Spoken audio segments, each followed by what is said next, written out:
Welcome to సాక్షి. ఆమె పాట వింటే దేవదూతలు నాట్యం చేస్తాయి. ఆమె స్తుతి గీతం పాడుతుంటే ఆ దేవదేవుడు పరవశించిపోతాడు. ఆ దేవుడిచ్చిన తలాంతును ఆయనకి అంకితమిచ్చి ఆయన నామాన్ని ఘనపరుస్తూ మహిమపరుస్తూ దేశ విదేశాల్లో సదా ఆయన సేవలో కొనసాగిపోతున్న రెవరెండ్ డాక్టర్ అంశుమతి మేరీ గారే ఈ వారం మన సాక్షి. వారి జీవిత విశేషాలు ఇప్పుడు మీకోసం. ప్రైజ్ ది లార్డ్ అమ్మగారు. ప్రైజ్ ది లార్డ్ అమ్మా. మీ సాక్ష్యాన్ని పంచుకోవడానికి మా స్టూడియోకి వచ్చినందుకు వందనాలు. చాలా వందనాలమ్మా మీకు కూడా. మరి ముందుగా మా ప్రేక్షకులకి మీ కుటుంబ నేపథ్యం గురించి, మీరు జన్మించిన స్థలం గురించి తెలియజేస్తారు. మాది ఆంధ్రప్రదేశ్ నెల్లూరు జిల్లా అమ్మ. ఓకే. మా నాన్నగారు మా అమ్మగారికి నేను మొదటి బిడ్డని, ఫస్ట్ బాండ్. అసలు ఫ్యామిలీలోనే మొదటి సంతానం. మా వంశానికే చిల్డ్రన్లో జనరేషన్, మా జనరేషన్ నేనే మొదట. మేము 4 ఆడపిల్లలు, 2 మగపిల్లలు. నాకు 2 తమ్ముళ్ళు ఉన్నారు, వాళ్ళు ఇప్పుడు పాస్టర్స్. ఓకే. క్రైస్తవ కుటుంబంలోనే జన్మించారా? అయితే మేము నాన్నగారు అమ్మగారి దగ్గర నుంచి క్రైస్తవ కుటుంబం. అంతకుముందు తాతగారు వాళ్ళు అన్యులుగా ఉన్నారు, కానీ వాళ్ళు కూడా ప్రభువుని అంగీకరించారు. మంచి బిలీవర్స్ గా అమ్మ నాన్న దగ్గర నుంచి. అంటే చిన్నప్పటి నుంచి మీరు చర్చ్ కి వెళ్ళేవారా? బైబిల్ చదువుకోవడం? అవునమ్మా, చిన్నప్పటి నుంచి నాన్నగారు అమ్మగారు మంచి విశ్వాసులుగా ప్రభువులు ఉన్నారు. మమ్మల్ని కూడా అదే క్రమంలో నడిపించారు. అంశుమతి మేరీ అనగానే అందరికి గుర్తొచ్చేది మీ పాటలు. అంటే మీరు చిన్నప్పటి నుంచి ఏంటి సండే స్కూల్లో పాడడం, మీకు చిన్నప్పటి నుంచి మక్కువ ఉండేదా సంగీతం అంటే? ఎలా మీరు పాటలు పాడడం ఆరంభించారు? దేవుడు నాకు ఇచ్చిన గొంతు, అంటే గొంతు ఉందన్న సంగతి తెలియదు నాకు, కానీ పాడడం బాగా ఇష్టం. కానీ మా అమ్మగారు బాగా పాడతారు. మా అమ్మగారు అనుకున్నారంట నాకు ఒక ఆడపిల్లని ఇస్తే మొదట ఆ బిడ్డ పాడాలి అనుకున్నారంట. అట్లానే గొంతు వచ్చిందమ్మా. చిన్నప్పటి నుంచి దేవుని పాటలు అట్లా పాడటం ఇష్టంగా పాడేదాన్ని. కానీ ఇంటర్మీడియట్కి వస్తానే మా నాన్నగారు మ్యూజిక్ తీసుకోమన్నారు నాకు కాలేజ్లో. హిస్టరీ, ఎకనామిక్స్, మ్యూజిక్ నా గ్రూప్. అట్లా 5 సంవత్సరాలు డిగ్రీ వరకు మ్యూజిక్ చేశాను. అంటే సింగర్ అవ్వాలని చిన్నప్పటి నుంచి ఏదైనా తలంపు ఉండేది? అది ఏం లేదమ్మా. కాకపోతే బాగా పాడాలి అని ఆటోమేటిక్గా అది మనకి న్యాచురల్గా దేవుడు ఇచ్చిన తలాంతు కాబట్టి అప్పుడు ఆ కోరికలు ఏం లేవు అదనమాట. కానీ నేను రాసేదాన్ని, పాడేదాన్ని. అంటే మామూలుగా సంతోషాన్ని బట్టి. అందులో మ్యూజిక్ స్టూడెంట్ కాబట్టి నాకు ఆ ట్యూన్స్, ఆ తాళాలు, ఆ రాగాలు అవన్నీ బాగుంటాయి. దాంతో మా కుటుంబం బిలీవర్స్ కాబట్టి నాన్నగారు నాకు సినిమాలు, ఈ లోక సంబంధమైన పాటలు అవన్నీ తెలియదు. ఏది పాడినా శివం గీతాలు, ఇంకా ఆంధ్ర క్రైస్తవ కీర్తనలు ఇలాంటివి మాత్రమే పాడేది. అది కూడా ఒక సంగీత పరంగా, రాగయుక్తంగా, తాళయుక్తంగా అలా పాడేది. అంటే మీరు మొట్టమొదటిసారిగా అంటే సింగింగ్ ఒక ప్రొఫెషనల్గా ఎప్పుడు మొదలు పెట్టారు? అసలు నాకు సింగింగ్ ప్రొఫెషనల్ కాదమ్మా నాది. ఏంటంటే నేను రక్షించబడటమే జూనియర్ ఇంటర్ 16th ఇయర్ అప్పుడు రక్షించబడ్డాను. ఓకే. అప్పుడు కాలేజ్ స్టూడెంట్స్గా మనం ఆళ్ళు పాటలు పాడుతుంటే చిన్న వయసు కాబట్టి సినిమా పాటలు కూడా నేర్చుకున్నాను. అంటే నేర్చుకోవడమే తప్ప సినిమా తెలియదు. కానీ ఇంటర్మీడియట్ సీనియర్కి వస్తానే ఆ శోధన కూడా వచ్చింది చూడాలని కాలేజీలో. అప్పుడు కాలేజ్ హాస్టల్ వాళ్ళు తీసుకుని వెళ్ళారు, మా ప్రిన్సిపల్, కాలేజ్ వార్డెన్ తీసుకుని వెళ్తే నేను నెల్లూరు DKW కాలేజ్ చదివాను. అప్పుడు 1-2 సినిమాలు చూసిన తర్వాత నా తండ్రి చాలా ప్రార్థనాపరుడు. ఈ విషయం తెలిసి ఆయన నా కోసం ప్రార్థిస్తున్నారు. అది తప్పని నాకు తెలవాలి కదా. కానీ ఆ ప్రార్థన వల్ల వాస్తవానికి మన తల్లిదండ్రులు ప్రభుని అంగీకరించిన వాళ్ళైతే వాళ్ళు మన కొరకు చేసే ప్రార్థనలు మన మీద ఎంత ప్రభావితం చూపుతాయో అది నా మీద చూపింది. ఎందుకో ఒక రకమైన నా కాన్షియస్ మీద, నా మనస్సాక్షి మీద నెమ్మది లేని పరిస్థితి. ఆ టైం అప్పుడు ప్రభు నన్ను దర్శించారు. దర్శించి నన్ను రక్షించి, అంటే నేను అప్పుడు నేను మోకరించి మోకాళ్ళ మీద ఒప్పుకున్నాను. అసలు ఈ వాయిస్ ఎవరిచ్చారు, అసలు ఈ శరీరం ఎవరిచ్చారు, ఈ జీవితం ఎవరిచ్చారు? ప్రభువే కదా. ఆ యేసు ప్రభువే కదా నా కోసం ప్రాణం పెట్టింది, రక్తం కార్చింది, నా పాపాలు క్షమించేవాడు ఆయనే కదా, ప్రభా క్షమించని డాడీ చెప్పేవారు. నాన్నగారు అమ్మగారు అనేవారు, ఈ లోక సంబంధంగా మీరు పుట్టడానికి దేవుడు అనుమతించలేదు, ఆయన సాక్షులుగా ఉండడానికి అన్నారు. అది మనసులో బాగా పనిచేసింది. అప్పుడు వెంటనే ప్రార్థనలు మిమ్మల్ని ప్రభావితం చేసే ఒప్పుకున్నామా. అప్పుడు ఏం చేశానంటే ఒక పని చేశాను, ఈ స్వరం కూడా దేవుడు ఇచ్చాడని తెలుసుకున్నాను. తెలుసుకుని ఇది నీకే ఇచ్చేస్తున్నాను చెప్పాను. ఆ రోజు నుంచి మా సీనియర్ ఇంటర్ నుంచి నేను ఈ లోక సంబంధంగా ఏం పాడకుండా, ఏం పాడినా దేవుని పాటలు. ఒకవేళ కాలేజెస్ లో అలా ఒప్పుకోరు కదా, నాకున్న కృప ఏంటంటే ఆ ప్రకృతిని చూస్తూ నేనే పాట రాసేదాన్ని. అప్పటి నుంచే పాటలు రాసేవాళ్ళు. అంటే ఆ నేచర్ చూసి చక్కగా దేవుడు సృష్టిని చూసి లలిత సంగీతం లాగా అంటే వర్ణించేవాళ్ళు ప్రకృతి చక్కటి అట్లా రాసి, అంటే మ్యూజిక్ లో ఉన్న అంటే కంపోజ్ కూడా మీరే చేసేవాళ్ళు, ట్యూన్స్ కూడా చేసేదాన్ని. అది కురిపించారు. అలాగే కాలేజెస్ లో పాట లిరిక్స్ రాసేవాళ్ళు, కంపోజింగ్, సింగింగ్ మొత్తం మీరే చేసేదాన్నమ్మా. అలాగే స్టూడెంట్ లైఫ్. ఓకే. మరి మీ పాటలు హృదయాన్ని సంధించేలాగా ఉంటాయి. మరి అలాంటి పాటలు రచించే తలాంతు దేవుడు మీకు ఇచ్చారు. అది ఎప్పుడు మొదలైంది? దానికి ఒక బలమైన కారణం ఉందమ్మా. నేను రక్షించబడ్డాను కదా, కొనసాగుతున్నాను భయభక్తులతో.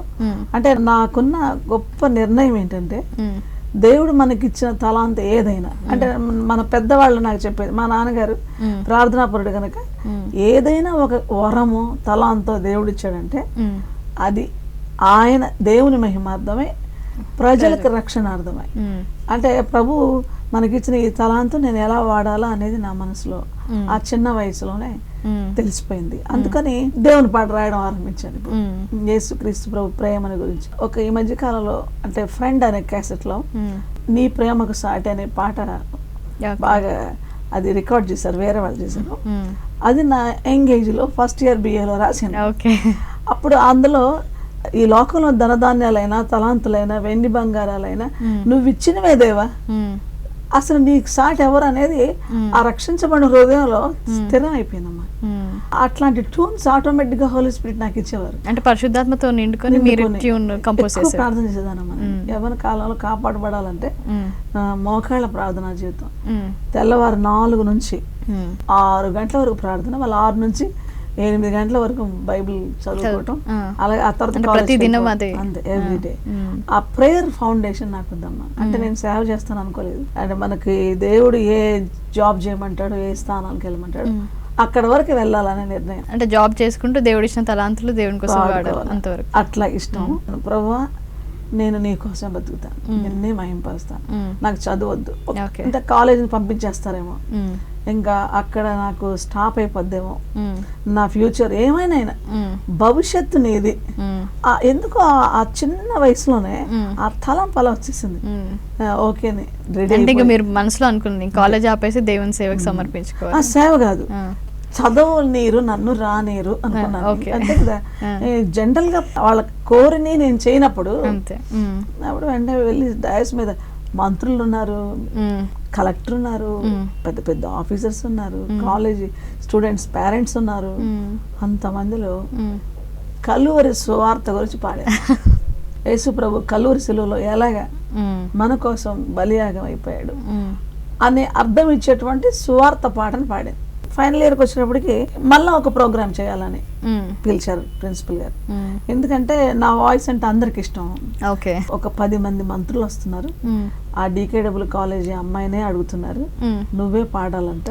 ప్రేయర్ సాంగ్ పాడినా, జనరల్ సాంగ్స్ పాడినా, నీకు ఇష్టం వచ్చినవి పాడన్నారు. ఇప్పుడు అప్పుడు నేను రాసిన పాటలు కొన్ని పాడాను. కానీ ఆ సాయంకాలం నాకు ఫీవర్ వచ్చిందమ్మా. సాయంకాలం ఫీవర్ వచ్చి తడిచిపోయాను అనుకున్నాను, పడుకున్నానమ్మా, ఇంకా లేవలేదు ఆ మంచం మీద నుంచి. 3 months అలానమ్మా. అది ఎవరు అర్థం చేసుకోవట్లేదు, ఎందుకు ఇలాగ అయిపోయింది ఈ బిడ్డని. హాస్పిటల్స్ తీసుకెళ్తే డాక్టర్స్ కి డయాగ్నోస్ చేయలేకపోతున్నారు. నా బాడీ ఎల్లో కలర్కి వచ్చేసింది, నేను కూర్చోలేను, కూర్చుంటే అలా పడిపోతాను, నిలబడితే బంతిలాగా అలాగా ఎవరో విసిరేసినట్టుగా అంత దూరం పడిపోతాను. మాది మంచి క్రైస్తవ కుటుంబం, బిలీవర్స్ కదా. అంటే అనుకోకుండా అలా అయిపోయారు మీరు. ఆ రోజు సాయంకాలం జ్వరంతో పడుకోవడమే, అర్థం కావట్లేదు. ఎవ్రీ డే ఫీవర్ ఉంటుంది.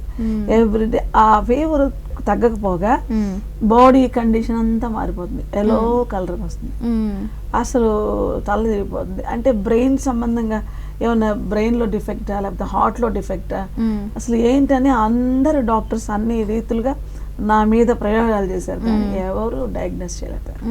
చివరికి చనిపోయే పరిస్థితి వచ్చింది నాకు. ఆ టైం అప్పుడు నాన్నగారు ప్రార్థన చేశారు. నాకు లోపల ప్రార్థన చేసుకున్నాను కానీ రోజు రోజు బలహీనం అయిపోతున్నప్పుడు నేనేం చేయలేకపోయాను.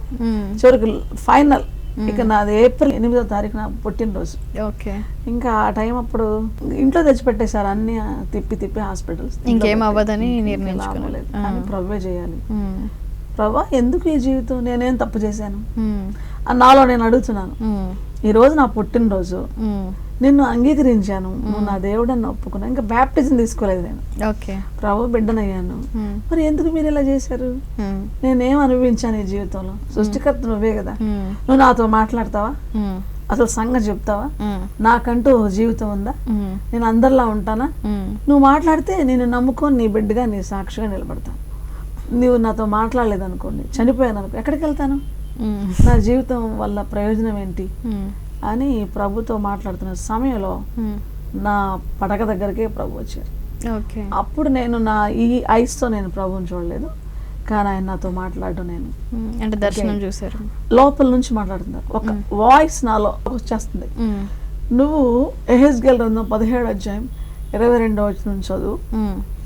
ఎత్తైన దేవదారు వృక్షం పైకొమ్మ ఒకటి తీసి అందులో లేత దాన్ని తుంచి ఎత్తైన పర్వతం మీద నాటుతాను, అది శాఖలు విడిచి బహుగా ఫలించి శ్రేష్టమైన దేవదారు చెట్టు అవుతుంది, సకల జాతుల పక్షులు దానిలో గూళ్ళు కట్టుకుంటాయి, పచ్చంది ఎండిపోయినట్టుగాను ఎండిన చెట్టు పచ్చదిగాను, ఘనమైంది నీచమైంది గాను నీచమైంది ఘనమైందిగా చేయవాడు నేనేనని భూలోకమందును సకలమైన చెట్లకు తెలియవాడిను, యెహోవానకు నేను సెలవిచ్చాను, నేనే నెరవేరుస్తాను అన్నారు. చెట్టు ఏంది, కొమ్మ ఏంది, ఏంది, ఇదేంది, దేవుడా మాట్లాడేది ఎవరు, కానీ ఆ దేవుడు మాట్లాడుతున్నప్పుడు లోపల భాగాలే కాదు ఆంతరమే కాదు మనసు, ఆ ప్రశాంతత అది అనుభవించి స్వరం వింటున్నారు. అంటే నేను కళ్ళు మూసుకొనే ఉంటున్నామా, తెరవలేను, తెరిచినా కూడా ఏదో కొంచెం సేపు అలాగా చూడగలను, మాటలు రావట్లేదు, చాలా లో వాయిస్ తో మాట్లాడతాను, ఇంత అంటే లాస్ట్ స్టేజ్ అనమాట అది. అప్పుడు ఏం వినలేను, ఒక్కోసారి బాధ వేస్తుంది, నా బాడీ ఎందుకు ఇలాగా నేను ఇంతగా బలహీనం అయిపోయిందని. అప్పుడు ఇదేంటి ఇలా మాట్లాడుతున్నాడు దేవుడు అంటున్నాడు, ఆయన వర్ణిస్తున్నాడు, ఆ ఎండిపోయిన కొమ్మ నువ్వే, నా కొరకు ప్రత్యేకించుకున్నాను, నేను నిన్ను ఏర్పాటు చేసుకున్నాను, నువ్వు సకల జాతుల మధ్యలో బూదిగంతా నాకు సాక్షిగా ఉంటావు, నీ జీవితం నాకు సమర్పించుకోవాలి. ఆ టైం వరకు కొంచెం బాగా అలాగా కళ్ళు తెరుస్తూ మూస్తున్నాను, తర్వాత క్లోజ్ అయిపోయినాయి కళ్ళు, ఇక నాకు తెలియకుండా నా పెదవులు ఆడడం ఆరంభించాయి, అంటే పాట పాడేస్తున్నాను, అంటే అన్కాన్షియస్ అయిపోయి మీరు స్లోలీ అన్కాన్షియస్ లోకి వెళ్ళిపోతున్నాను. కానీ ఆ టైంలో మెల్లగా అంటే ఇక్కడే ఉన్నాను అనిపిస్తుంది, కానీ ఏదో సంతోషం తెలియని ఆనందం లోపల నుంచి పాట వస్తుంది, పెదవులు కదులుతున్నాయి, ఆ పెదవులు కదులుతూ ఉంటే మంచి సన్నగా వాయిస్, ట్యూన్, వర్డ్స్, అది జీవనదాత, అసలు ఆ వర్డ్స్ కూడా నా ముక్తిదాత, శక్తి ప్రదాత, అసలు బెడ్ మీద పడుకొని పాడుతున్నారు ఆ పాట. అట్లా ఆ పాట వచ్చిన తర్వాత ఇక టోటల్ సాంగ్ అంతా కళ్ళు మూసుకొని అలాగా పాడుతూ ఉన్నట్టు అనిపించింది, ఇంకా నాకేం తెలియదు, నాకు అన్కాన్షియస్ అయిపోయాను, నన్ను తీసి హాస్పిటల్లో జాయిన్ చేశారు. అప్పుడు ఇక డాక్టర్స్ ఇంకా ఇక అయిపోయింది లాస్ట్ స్టేజ్, ఫ్యూ అవర్స్ లో చనిపోవచ్చు అని వాళ్ళు డిక్లేర్ చేశారు. అప్పుడు మా నాన్నగారు అందరూ ఫ్యామిలీ ప్రార్థన చేస్తున్నారు, నా డాడీ మాత్రం అడుగుతున్నారు, ప్రభు ఈ బిడ్డను నేను మట్టిలో పెట్టలేను, నువ్వు నాతో మాట్లాడవంటే నాన్నగారితో మాట్లాడాడు దేవుడు, నా రక్షణ నువ్వు కళ్ళారా చూస్తావు, మాట్లాడారు. ఇంకంతే, డాక్టర్స్ చూస్తున్నారు, ప్రాణం పోవట్లేదు, వాళ్ళైతే డిక్లేర్ చేశారు వాళ్ళకి ఇచ్చిన జ్ఞానంతో, కానీ దేవుడు నన్ను అలాగా నాకు లైఫ్ ఇచ్చి 15 days కల్లా నేను ఆరోగ్యవంతురాలు బయటకు వచ్చాను. అద్భుతమ్మా. ఎగ్జామ్స్ కి నేను 20 days ఎగ్జామ్స్కి వెళ్ళాను, కానీ కొంచెం నడవటం కూర్చోవడం కష్టం అనిపించింది, కానీ ప్రభు అద్భుతం చేయమని అడుగుతున్నప్పుడు దేవుడు మిరాకిలస్ గా ఎగ్జామ్స్ పాస్ అయ్యాను. మరి మీరు దేవునికి సమర్పించుకొని దేవుని సేవ చేయాలని ఎప్పుడు నిర్ణయించుకున్నారు? నేను ఎప్పుడు బ్రతికాను, కృతజ్ఞత ఉంది దేవుని పట్ల, కానీ చదువు పట్ల ఆశ ఉంది. నా కొరకు బ్రతకాలి అంటే, నేను 6 మంది పిల్లలు కదా, డాడీకి సహాయం చేయాలి. మా డాడీ కూడా విలేజ్ డెవలప్మెంట్ ఆఫీసర్గా పనిచేసేవారు, అందుకు అనుకున్న సమయంలో ఇంక నేను ప్రిపేర్ అవుతున్నాను పీజీకి వెళ్ళడానికి, ఇంకేదైనా చేయాలని అనుకుంటాం. సడన్గా 11 o'clock మార్నింగ్, ఆ టైం అప్పుడు అలా రిలాక్స్ అయి ఉన్నాను, వీక్గా ఉన్నాను కాబట్టి ఆ టైం అప్పుడు ఒక విజన్, దేవుని చర్చ్ కనబడుతుంది, సేవకుడు కనబడుతున్నారు, ఒక వాయిస్ నాకు వినబడుతుంది, నేను నిన్ను ఏర్పాటు చేసుకున్నాను, నువ్వు నా సొత్తు, నీ జీవితం నా బలిపీఠం మీద పెట్టాలి. ఇర్మియా 16:1 ఈ స్థలమందు నీకు కుమారులు కుమార్తెలు పుట్టుకున్నట్లు నువ్వు ఇక్కడ వివాహం చేసుకోకూడదు, అంటే ప్రతిష్ట జీవితం జీవించి నువ్వు నా కొరకు సేవ చేయాలి అంటే దేవుడే మీతో మాట్లాడి స్పష్టంగా తెలియజేస్తాను. మాట్లాడేది చాలా బాధేస్తుంది నాకు. వెంటనే కళ్ళు తెరిచి చూశాను, ఆలయం చూశాను, ఇది దేవుడు మాట్లాడి అర్థం అవుతుంది కానీ నా మనస్సాక్షి ఒప్పుకోవట్లేదు. ఇంట్లో తెలియజేస్తారా మరి ఈ విషయం? అసలు 3 రోజులు బైబిల్ కూడా వద్దని పక్కన పడేశాను. బైబిల్ చదివితే మళ్ళీ మాట్లాడతాడేమో, ఇంకా ప్రార్థన చేస్తే మళ్ళీ ఇంకేదైనా వాయిస్ వినపడుతుందని ప్రార్థన మానేశాను, బైబిల్ మానేశాను, ఎవరికి చెప్పలేదు. నేను మండిపోతుంది లోపల, అటు ఇటు తిరుగుతున్నాను, ఎవరితో మాట్లాడుతున్నా నెమ్మది లేదు. 4th డే నడుస్తా ఉన్నానమ్మా, మళ్ళా అదే స్వరం, నాకు వేరుగా ఉండి నువ్వేమీ చేయలేవు, నేనే నేను బ్రతికిచ్చాను. అప్పుడు నాకు అర్థం అయిపోయింది. కానీ ఇంకొక పరీక్ష పెట్టాను, మా పేరెంట్స్కి నేను చెప్పను ప్రభు, ఎందుకంటే సాధారణంగా మా ప్రాంతంలో స్త్రీలు సేవ చేస్తారని ఎవరు అంత ఒప్పుకోరు, వాళ్ళు పంపరు కూడా. అలాంటప్పుడు నేను ఎలాగ సేవకు వస్తాను? డాడీకి మీరే చెప్పండి అంటే 1 month తర్వాత ఎవరో ఒక బ్రదరు మా ఇంటికి ప్రేయర్కి వచ్చి, ఆయన అసలు మా సంగతే తెలియదు, ఆయనకి పని మీద వచ్చారు. ఆయనకి దేవుడు రివీల్ చేసి ఆయన చెప్పాడు, ఈ ఇంట్లో ఒక పాప పెద్ద కుమార్తె ఉంది, ఆమెకి దేవుని పిలుపు వచ్చింది, ఇలా జరిగింది, ఇలాగ ఇట్లాంటి ఎన్కౌంటర్ జరిగింది, దర్శనం అంతా చెప్పి మీరుగా ఆ బిడ్డను సమర్పించండి దేవునికి, సమర్పించకపోతే మీరు నష్టపోతారంటే అప్పుడు డాడీ ఒప్పుకున్నారు. అట్లా సమర్పించుకున్నాము. మీరు మొదటిసారిగా మినిస్ట్రీ ఎక్కడ ఆరంభించారు? అయితే సమర్పించుకుంటే మేము అక్కడ హిందూ ముస్లిమ్స్ ఏరియా, అది చాలా దూర కొండల ప్రాంతం, అది ఆ ప్రాంతంలో నాన్నగారు పనిచేస్తున్నారు. ప్రభు నన్ను పరిచర్య అంటే అక్కడ ఆరంభించాలని మాకు తలంపు లేదు, ఉద్యోగ పరంగా వచ్చాం కదా. కానీ కృతజ్ఞత ఎక్కువ ఉంది మా నాన్నగారికి. మా డాడీ వంక ఇలా చూశాను, ఏమనుకుంటున్నారు ఈ డాడీ, నేను ఒక గ్రాడ్యుయేట్ని, యవ్వనస్తురాల్ని, నన్ను ఇలా చేశాడే అని చాలా బాధ వస్తే అప్పుడు నాన్నగారు అన్నారు నా వైపు చూసి, పాపం చేయడానికి మనం సిగ్గుపడాలి కానీ యేసు ప్రభు కొరకు సిగ్గుపడకూడదు, ఇదే మన పని.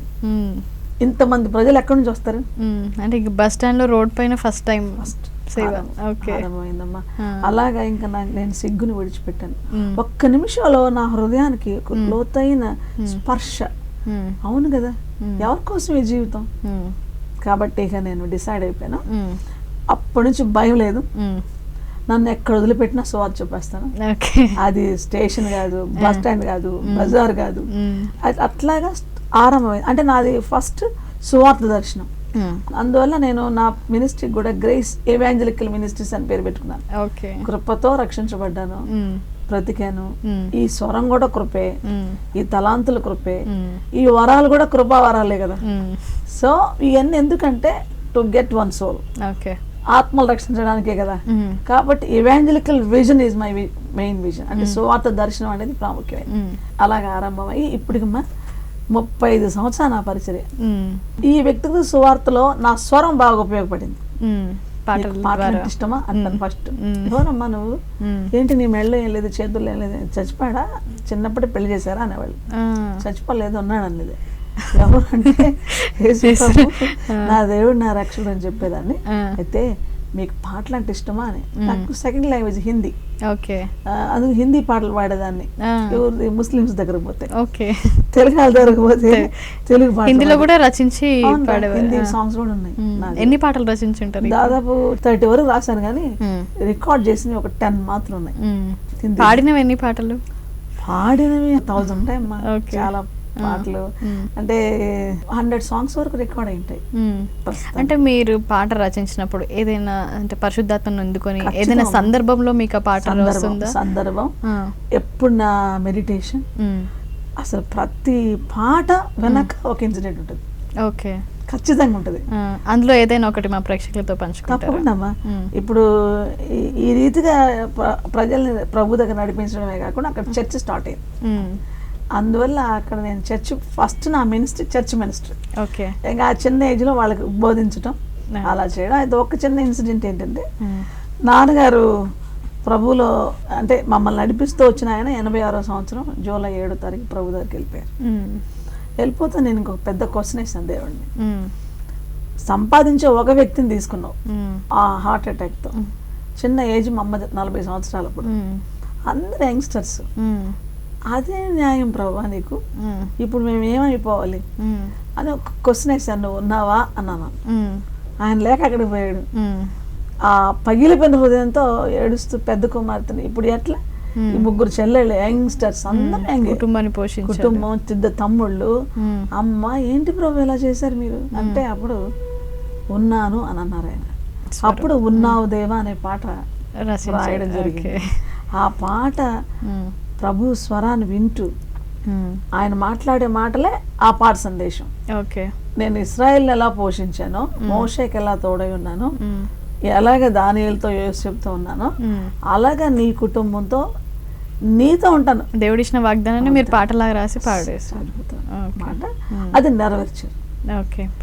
ఇప్పుడు అక్షరాల మా జీవితాల్లో ఏం చెప్పాడు, నేను నాకున్న ధైర్యము పునాది అసలు బలం ఏంటంటే ఈ దేవుడు చెప్తే చేస్తాడు, ఈయన మాట తప్పడు. అట్లా ప్రతి పాటమా. నేను సేవకి వచ్చినప్పుడు మా తమ్ముడు కూడా కొంచెం పెద్దోడయ్యాడు, 17 సంవత్సరాలు వయసు వచ్చింది. ఆడేం చేసినాడంటే గిటార్ బాగా వాయించేవాడు.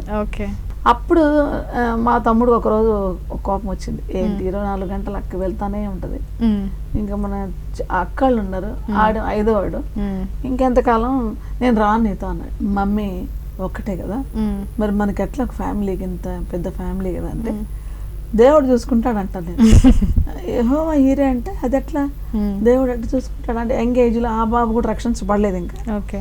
అప్పుడు తను నన్ను స్టేషన్లోనే, రైల్వే స్టేషన్లోనే సూట్ కేసు వదిలిపెట్టి టికెట్ చింపి వెనక్కి వెళ్ళిపోయాడు. మిమ్మల్ని ఒక్కదాన్ని వదిలేసి ట్రైన్ వచ్చింది, ఎక్కాను కృష్ణ ఎక్స్ప్రెస్. ఎక్కి వెళ్తున్నప్పుడు ఏడుస్తా ఉన్నాను. ఆ టైంలో మరలా అదే వాయిస్ మాట్లాడుతున్నాను, ఎందుకు ఏడుస్తున్నావు, ప్రభు ఎవరున్నారని, నన్ను ప్రేమించే వాళ్ళు ఎవరు లేదు. స్త్రీకి ఒక ప్రొటెక్షన్ ఉండాలి, నువ్వేమో అసలు కుటుంబ జీవితం వద్దన్నావు, తోడు ఎవరిని ఇవ్వలేదు, ఇప్పుడు నేను వెళ్ళాలి, తమ్ముడు కూడా రానంటున్నాడు, నన్ను ఎవరు ప్రేమిస్తారు, నీ ప్రేమ నాకుంటే చాలు, కానీ నువ్వు కూడా ఇప్పుడు నాకు కనబడ్డం లేదు, నాకు భయం వేస్తుంది, దుఃఖం వస్తుంది అని ఏడుస్తున్నాను. అప్పుడు ఒక స్వరం మళ్ళా, నా ప్రేమ ఎప్పుడు నీ పట్ల ఆరిపోలేదు, నా ప్రేమను ఎవరు ఆర్పలేరు, నువ్వు ఆ ప్రేమను ప్రకటించే సాధనం అన్నారు. అంతే, అప్పుడు ఆరని ప్రేమ ఇదేనే పాట. అలాగే ఒక్కొక్క వెనక దేవుడు ఇచ్చేటువంటి అద్భుతమైన నడిపింపుతో ఇట్లాగా నా సాంగ్స్. మరి ఇన్ని పాటలు రచించారు కదా, అందులో మీకు ఇష్టమైన ఒక పాటని మా ప్రేక్షకుల కోసం వినిపిస్తారు. ఆరని ప్రేమ ఇది,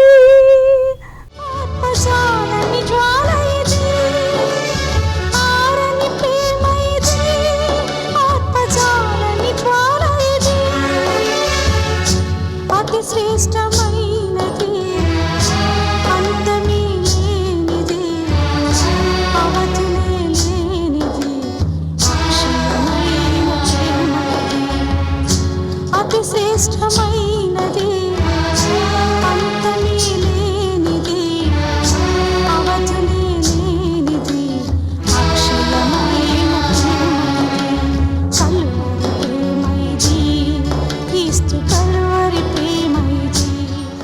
కలువరి ప్రేమ ఇది, క్రీస్తు కలువరి ప్రేమ ఇది.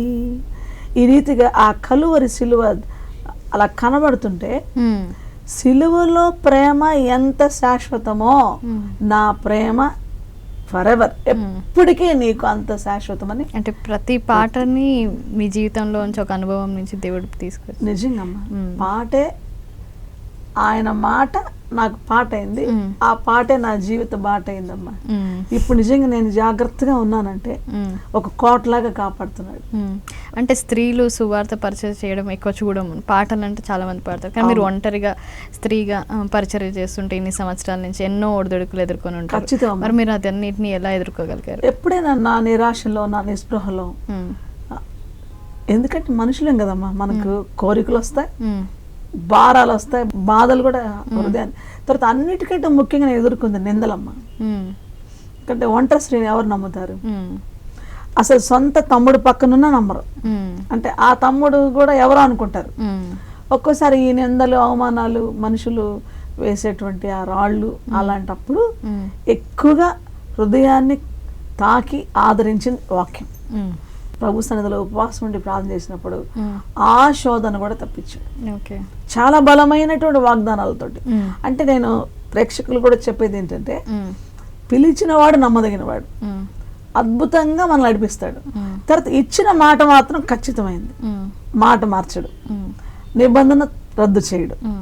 ఈ మాట మార్చని వాడని ఆయన నమ్మితే ఎన్ని ఒడిదుడుకులు వచ్చినా వెళ్ళిపోవచ్చు. మరి మీకున్న సేవా దర్శనం ఏమిటి? లాస్ట్ అంటే నా కన్ను మూసేంత వరకు అమ్మ నాకు ఒక్కటే ఆశ, దేవా నీ కొరకు నేను ఆత్మను సంపాదించాలి. అంటే నన్ను రక్షించావు, నాలాంటి వాళ్ళు చాలా మంది ఉన్నారు కదా, రక్షణ అనేది నాకు ఇచ్చావు గొప్ప వరం, రక్షకుడు తెలుసుకోని వాళ్ళు ఉన్నారు కదా, నిజదేవుని తెలుసుకోలేని వాళ్ళు ఉన్నారు కదా. అంటే నువ్వు ఇచ్చిన ఆహారం నేను ఒక్కదాన్ని తినేసి నా జీవితాన్ని నేను వెళ్ళబుచ్చే కంటే అబ్రహాము మీరు చెప్పినట్టుగా నేను నిన్ను ఆశీర్వదిస్తాను, నువ్వు అనేకులకు ఆశీర్వాదకరంగా ఉంటావు అన్నారు కదా ప్రభా. నాకు ఇంకా అంతకంటే ఇంకేం లేదు, నువ్వు ఏం చేయమంటే అది చేస్తాను. ఒక్కోసారి సమయాన్ని ఇలా ఖర్చు పెట్టడంలో అంటే దేవుడు మనల్ని ఏం చూస్తాడంటే, మనం చేసే ప్రతి పని వెనక మన ఉద్దేశం చూస్తాడు. ఏంటి నీ ఉద్దేశం అని ప్రభు నన్ను అడిగితే, ఒక ఆత్మ రక్షించాలి ప్రభు, మన జీవితం అయిపోతుంది, సమయం అయిపోతుంది, నీకోసం ఆత్మ సంపాదించాలి, నీకు సాక్షిగా ఉండాలా. మొదటిది చేసుకున్నవాడు నువ్వు, పుట్టించిన నువ్వు, రక్షించావు, కొన్నావు, నీకు మహిమకరంగా ఉండాలా మొదటి విషయం, నేను సంతోషపెట్టాలి. రెండు, నీకు ఉపయోగకరంగా ఉండాలి. నేను రేపు పరలోకానికి వచ్చినప్పుడు ఇదిగో ప్రభు వీళ్ళని నీకోసం తెచ్చానా, మాట దేవుని కోసం. నేను ఒక మ్యాగజైన్ కూడా రన్ చేస్తున్నాను, 18 సంవత్సరాలది, గమ్యం. ఒక పత్రిక ఎడిటర్ నేను. తర్వాత కొన్ని బుక్స్ రాశాను, స్త్రీల కొరకు సుగుణాల రాశాను బుక్ రాశాను, యంగ్ ఉమెన్ కోసం కన్యా అనే బుక్ రాశాను, యంగ్ బాయ్స్ కోసం బలవంతం చేతిలో బాణం అనే బుక్ రాశాను, తర్వాత ఉమెన్ కోసం గుడార వాసి అని రాశాను, తల్లుల కొరకు ఆమె కిటికీ అని ఒక బుక్ రాశాను. తర్వాత ఇప్పుడు ఈ గమ్యం పత్రికలో మంచి వర్తమానాలు రాసి అనేక దూర ప్రాంతాలకి చాలా మంది ప్రభు దగ్గర రావడానికి ఈ క్యాసెట్స్, అంటే దేవుడు ఇచ్చిన ప్రతిదీ కూడా నేనేమనుకుంటానండి, ప్రకటించు, ప్రస్తుతించు, ప్రచురించు, ప్రదర్శించు, టీవీ మినిస్ట్రీ. ఇది నా యొక్క విజన్ అన్నమాట. సో టీవీ మినిస్ట్రీ విషయంలో కూడా నాకు ఇష్టం ఉండేది కాదు, మనం ఏంటి కనబడింది అనుకునేదాన్ని. ప్రదర్శన, ప్రభు నాతో మాట్లాడే 45వ కీర్తన 3వ వచనంలో, అంటే నీ నోట స్తోత్రరూప కృతగీతం ఆయన నా నోట ఉంచిన అనేకులు దాన్ని చూసి అన్నాడు. ఇంగ్లీష్ బైబిల్ కూడా మెనీ విల్ సీ అన్నాడు. పాట చూస్తారా వింటారా అని అడిగాను, చూస్తారన్నారు. అదే ఈ టీవీ. సో ఇలాగా నా గోల్స్, నా విజన్స్, ప్రభు నాకు ఇచ్చిన దర్శనాలని అలా నడిపించుకుంటూ ఇంకా ప్రభు ఎప్పుడు వస్తాడని ఆయన రాకడ కొరకు సంఘాన్ని సిద్ధపరుస్తున్నాను. సో రక్షించబడిన విశ్వాసులు సంఘాలను బలపరుస్తూ, ఇంకా మాకు కూడా మా ద్వారా స్టార్ట్ అయిన కొన్ని సంఘాలు వాళ్ళని కూడా బలపరుస్తూ, చర్చ్ మినిస్ట్రీ, ఎవాంజలిజం, మరి ప్రభు కొరకు నేను సిద్ధపడుతూ అనేకులు సిద్ధపరుస్తున్నానమ్మా. మరి చివరిగా మా కల్వరి టీవీ ప్రేక్షకులకు ఏదైనా సందేశాన్ని అందిస్తారా? తప్పకుండా అమ్మా. మరి నా సోదర సోదరులందరికీ కూడా చెప్తున్నాను, నాలాంటి జీవితం మీకు ఉంది, కానీ ఆ జీవితం అయిపోయిన తర్వాత మీరు ఏం చేయలేరు. ఆ జీవితం ఉండగానే దాన్ని సద్వినియోగం చేసుకొని మీ ద్వారా అనేక రీతులుగా దేవునికి మహిమ రావాలి. మీరు ఆయనకి సాక్షులుగా జీవించి మీలాంటి వాళ్ళని అనేకుల్ని ప్రభు దగ్గర నడిపించాలి. ఎందుకంటే యేసుక్రీస్తు ప్రభు రాకడ అతి త్వరలో ఉంది, ప్రభు త్వరలో రానే ఉన్నాడు. ఈ ప్రాణం ఎప్పుడు పోద్దో మనకు తెలియదు, ఆ ప్రభు ఎప్పుడు వస్తారో తెలియదు. అయితే ఈ జీవితం మన కొరకే ఉపయోగించుకుంటే మనం చాలా ధన్యతలను కోల్పోతాం.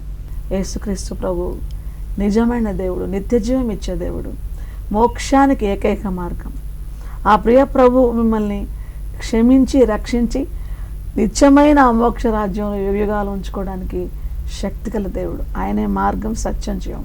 ఈ క్షణమందైనా నన్ను మామూలు మరణంలోంచి బతికించాడు, నిత్య మరణంలోంచి బ్రతికించాడు. నా ఆత్మ నిత్య మరణానికి, నరకానికి వెళ్ళిపోతుంటే నా పాపాలు క్షమించి నిత్య మోక్షానికి తీసుకెళ్ళాడు.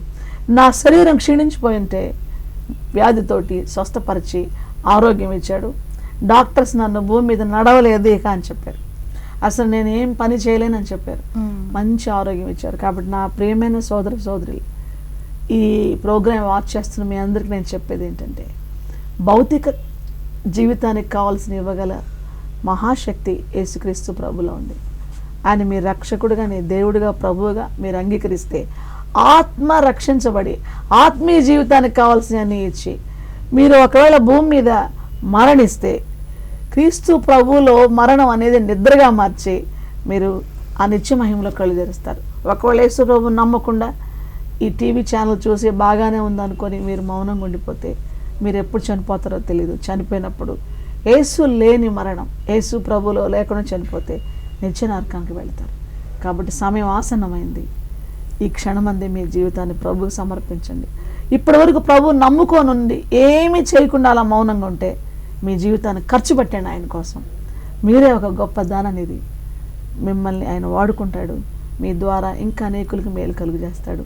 కాబట్టి దాన్ని ప్రేమతో పిలిచి ఈ అవకాశం ఇచ్చిన కల్వరి ఛానల్ నిర్వాహకులకి, వ్యవస్థాపకులకి, మా సోదరికి, పిల్లలకి అందరికీ నా వందనాలు. మరి దేవునికి మహిమ కలుగును గాక. మీకు కూడా వాచ్ చేస్తున్న ఈ వర్తమానాన్ని, ఈ యొక్క సాక్ష్యాన్ని విన్న మీ అందరికీ, ప్రేక్షకులందరికీ కూడా నా శుభవందనాలు.